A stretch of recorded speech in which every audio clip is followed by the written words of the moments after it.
Now we are going to study Coleridge's Biographia Literaria.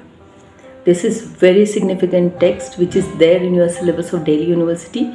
It is in post-graduation as well as undergrad. So listen carefully. These are well researched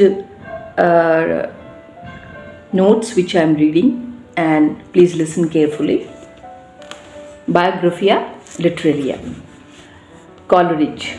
Biographia Literaria was begun by its author as a literary autobiography but ended in the discussion about Kant and Schelling and Coleridge's perspective criticism of Wordsworth's poetry, and a comprehensive statement on creative imagination, which constitute his most single contribution to literary criticism and theory.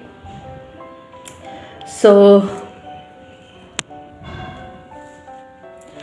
as was his wont, Coleridge has let his awe-inspiringly powerful mind loose and aesthetic, its philosophical and foundation and its practical application in an almost desultory manner. The result is a mine of inexhaustible potential called Biographia Literaria, to which critics of all shades of opinion have tuned for help and inspiration, and very seldom has any one of them been disappointed. Author Symonds justly described as the work, the greatest book of English criticism. Coleridge has sometimes been accused of borrowing from Germans, particularly from Kant. Kant is a German philosopher. Schelling and Schelley. But most of his ideas were originally arrived at, and in many cases the system into which these ideas were fitted was the creation of his own great mind. Coleridge's whole aesthetic, his definition of poetry and ideas of poet, and his poetical criticism resolved around his theory of creating imagination. From this point of view, chapter 13 and 14 of Biographia Literaria are most significant.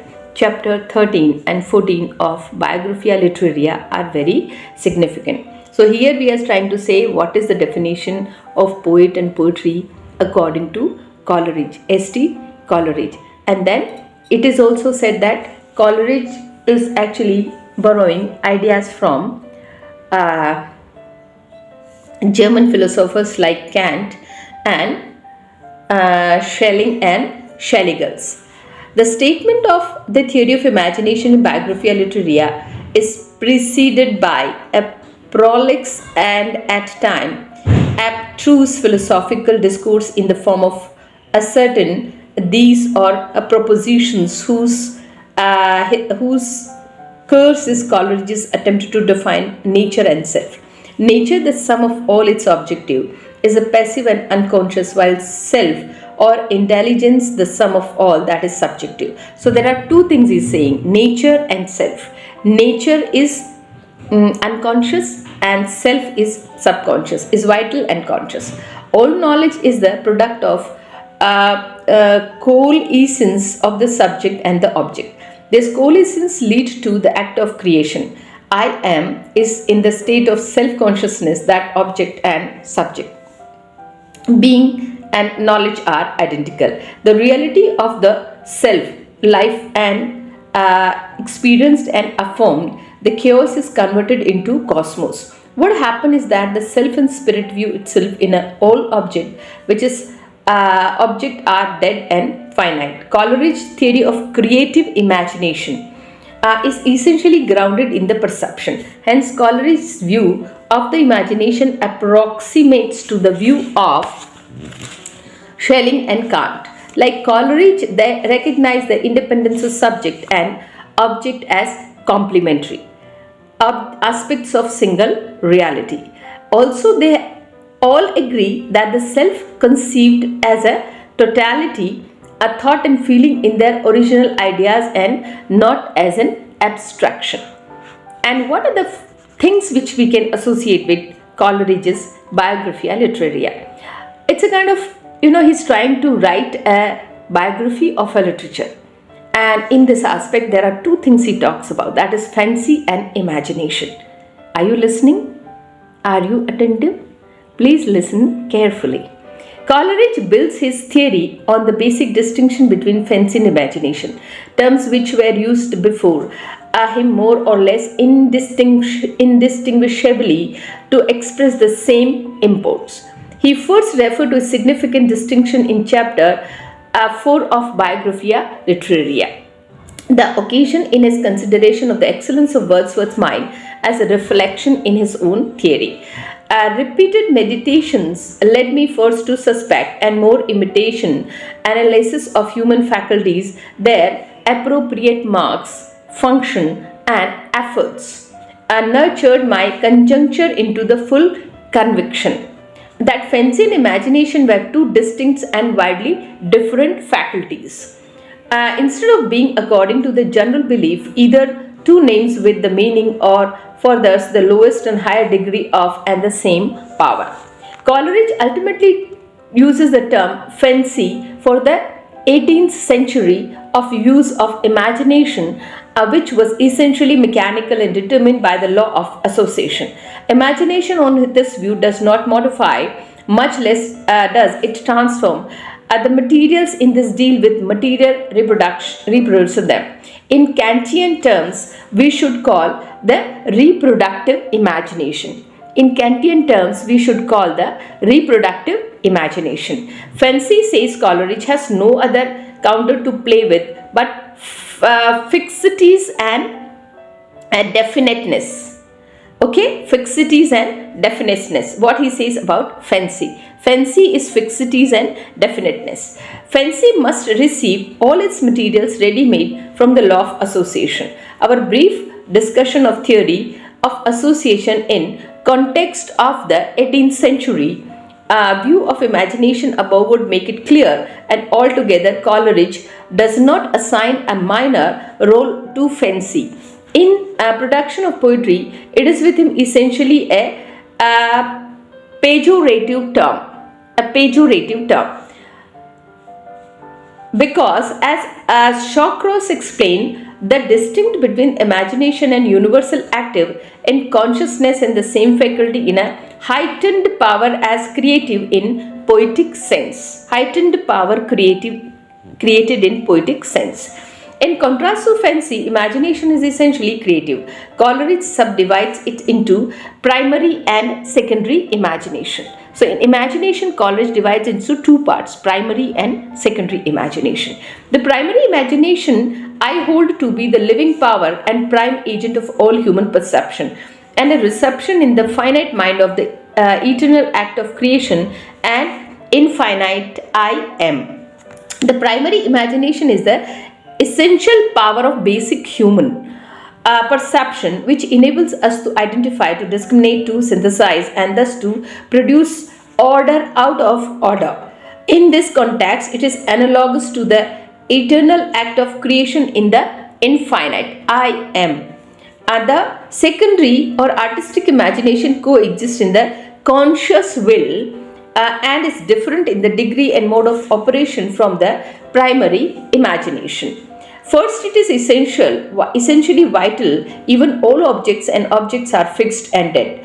This is to say, it is active and projective in nature and has life-bestowing capacity, which forms the world of objective phenomena with attributes which make it responsive and hospitable to man. Secondly, it dissolve, diffuse, dissipate, and order to recreate to what this process is rendered impossible.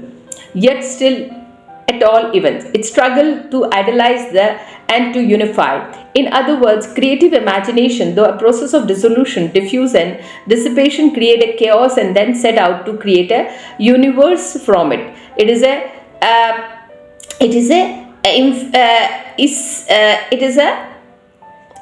is implastic power, which reconciles opposites, unified, dissipate elements, and synthesized dialectical opposed forces. It idealizes and reshape of the data of experience to create a new reality, them, and thus reality has prime attribute of organic unity in it. Coleridge's view of poetry and the poet. What Coleridge says about poetry and poet. These are the ideas which will actually make you to understand distinct between Coleridge, Shelley, Wordsworth and rest of the other romantics. Coleridge's definition of poetry and poet naturally arises from his view on imagination.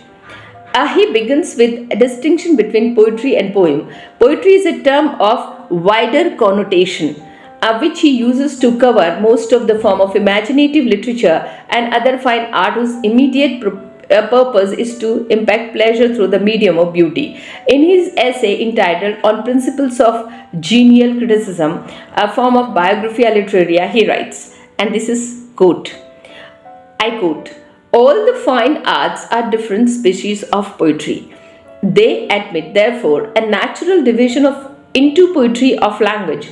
Poetry in the emphatic sense become less subject to the accidents and limitations of time and space. Poetry of the ear or music and poetry of the eyes, which is divided into plastic poetry and poetry of the eyes, which is again divided into plastic poetry and a statutory and graphic poetry or painting. The common sense of all consists in the excitement of emotion and immediate purpose of pleasure through the medium of beauty. Herein contradistinguishing poetry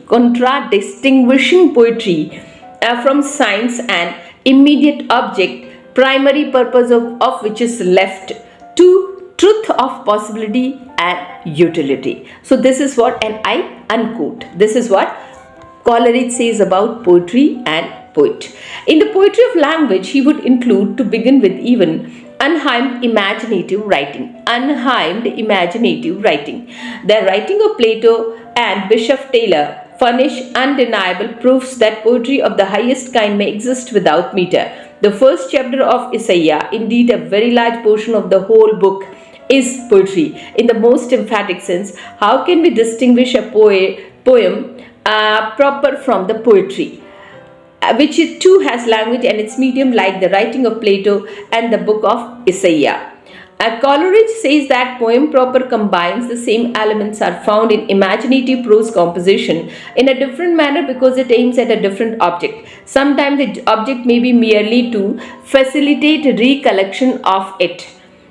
30 days heat September, sometimes the purpose may be even communication of truth. Such communication may give us pleasure, but this pleasure is not immediate and but is indirect obtained, while pleasure is immediate end of poetry. But pleasure may be in the immediate end of the work, not metrically composed. Would then the super addition of the rhyme entitles this work to the name of poem? The answer is that nothing can permanently please which does not contain itself the reason why it is to, so that not otherwise. If meter is super added, all other parts would be made consonant with it.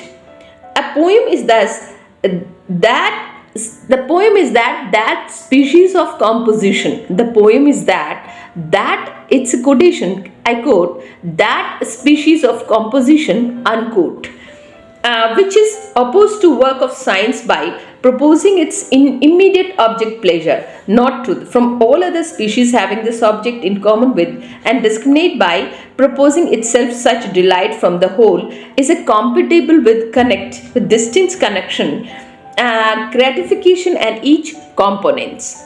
Such as poem Coleridge calls legitimate poem. What he calls it? Such a poem is a legitimate poem. The part of which mutually support and explain each other. This organic originates from corresponding organic process whose source is poet. And I quote here, the poet described an ideal perfection bring the whole soul of man into activity, which subordinate of its faculties for each other according to the worthy or dignity. He diffuse a tone of spirit of unity that blends and is where fuses each other by that synthetic and magical power to which we exclusively appropriated the name of imagination. Unquote. Here it must be stressed that pleasure and truth, which Coleridge seems to separate, are given both by poetry and science. Coleridge's separation of the two seems arbitrary and can be explained both by that facts. Coleridge, like 19th century thinker in general, was not able to shed the dichotomy of the current philosophy. So that's how we were able to understand what is poet and poetry according to Coleridge. Now, because he is influenced by the German philosophers, so what is the German angle we are able to see in his explanation or the definition he is trying to give of poetry and poet. A number of Coleridge's key terms and distinction are derived from German thought, and thus this quite an electric way. This means that the draws from the variety of source and mix up his borrowings.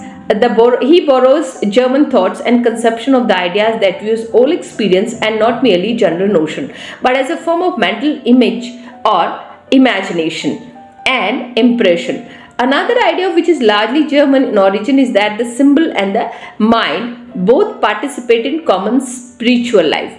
Mind and symbol and mind both participate in common spiritual life, and that the experience of the beautiful is consequence of this participation. There are also borrowings from the SHELLEY. Kant is the biggest influencer on the fundamental philosophical distinction put forward by Coleridge and essentially Kantian. He accepts the Kantian distinction between reason and understanding. So what Kant is saying? Kant is adding reason and understanding.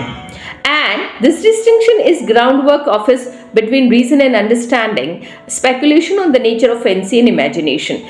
So reason and understanding, fancy and imagination. These are the impressions coming from German philosopher Kant on Coleridge.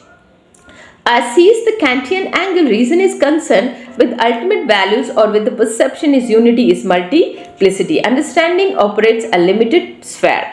Kant's reproductive imagination is close to Coleridge's fancies. Kant's reproductive imagination is close to Coleridge's fancy. His productive imagination is close to Coleridge's primary imagination, and reason is close to Coleridge's secondary imagination because it immediate between rationality and understanding by means of symbol, and yet Coleridge resorts to the idea still understanding by means of symbol.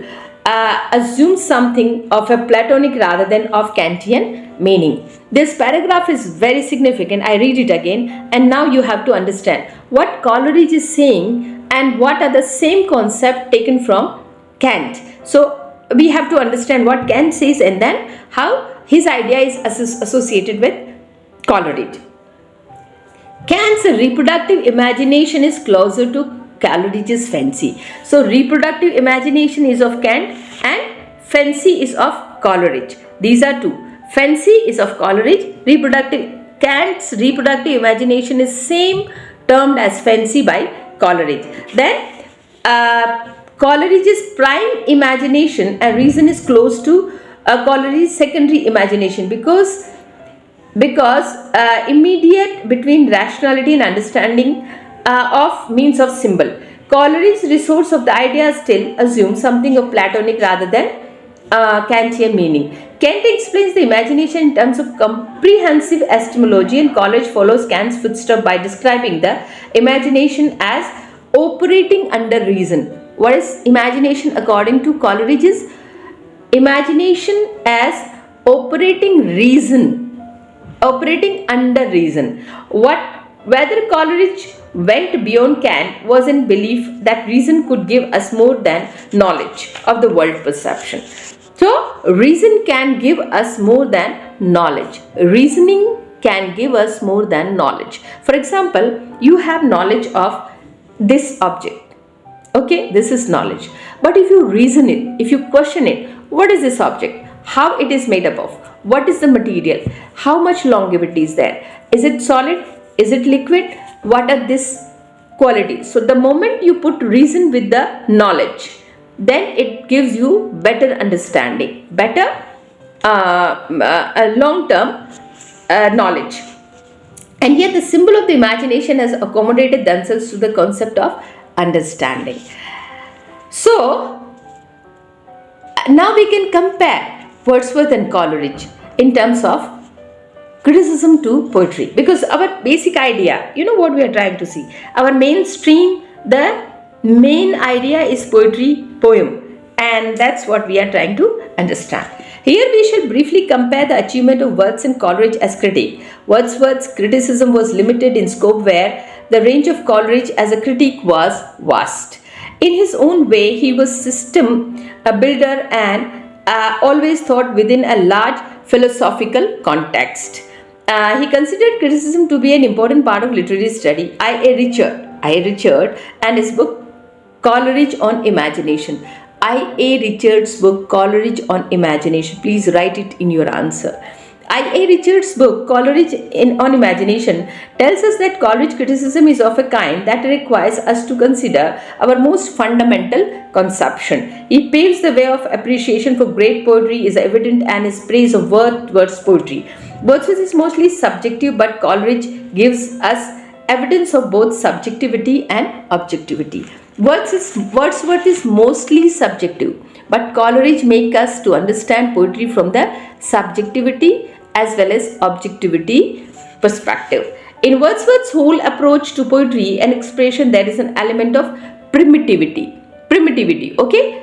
Whereas Coleridge's theory accommodates formal consent to a considerable degree. He is concerned with shape, form and embodiment of the taking meter to be an integral part of the poetic process. Okay, so Wordsworth says it's a spontaneous overflow of powerful feeling, and poetry is a primitive. Whatever you had, your ideas, your thoughts, whatever it is there, just write it down.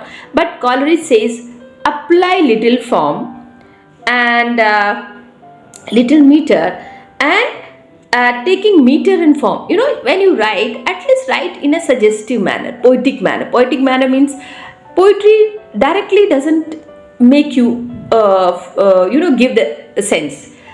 Okay, so the house is made on the river.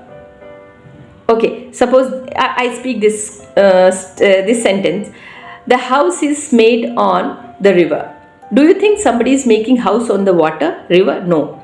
The sense is that the house is very near to the water, edge of the water. So this way poetry is suggestive, and that's what Coleridge is saying, that we have to impose little form and meter to the poetry. Here Wordsworth and Coleridge as distinct. Coleridge says it's primitive. Whatever first ideas and primary ideas come, you just write down in a form of poetry. But Coleridge says primary ideas is there, okay, fine, good. Put some meter, some poetic process, meter and form into this. In his respect, he is precursor of new criticism. So here we find that it's a new kind of criticism is coming out.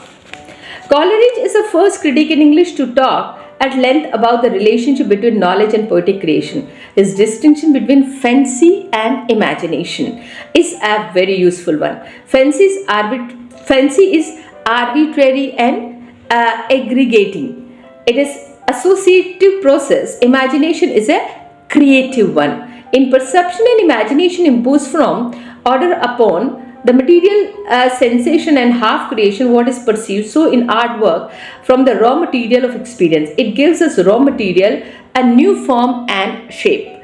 The secondary imagination is essentially vital. To Coleridge is the best example of operation of imagination. In his time was the poetry of Wordsworth. Coleridge was influenced by German thought, but had enough originality to emerge as a major thinker in his own self. His influence as critic has been remarkable and much greater than exercised by the Wordsworth's criticism. So these are the best way we are trying to understand. And believe me, if you are able to listen all of my videos which are there in poetry, imagination, poetic diction, romanticism. I think nothing is left after that. So, M.H. Abrams, the book consulted are M.H. Abrams, The Mirror and the Lamp, New York, Oxford University Press, 1953. David Deitch's Critical Approach to Literature, London, 1956, Indian edition, Orient Longman, 1967. I.A. Richard, Coleridge on Imagination, London, 1934. Rennie Valek, History of Modern Criticism, 1750 to 1950, Volume 2, London, Jonathan Cope, 1955. Then, Wimsault and Brooke, Literary Criticism, a Short History Volume, London, Routledge, Kegan Paul, 1957. So these are somewhere significant text we are going to do. And listen these videos carefully, watch it again and again, listen it again and again, and like and share, give me a thumbs up, and suggest me something which I can do better. Or if you find that this is very good, give me a thumbs up. Thank you.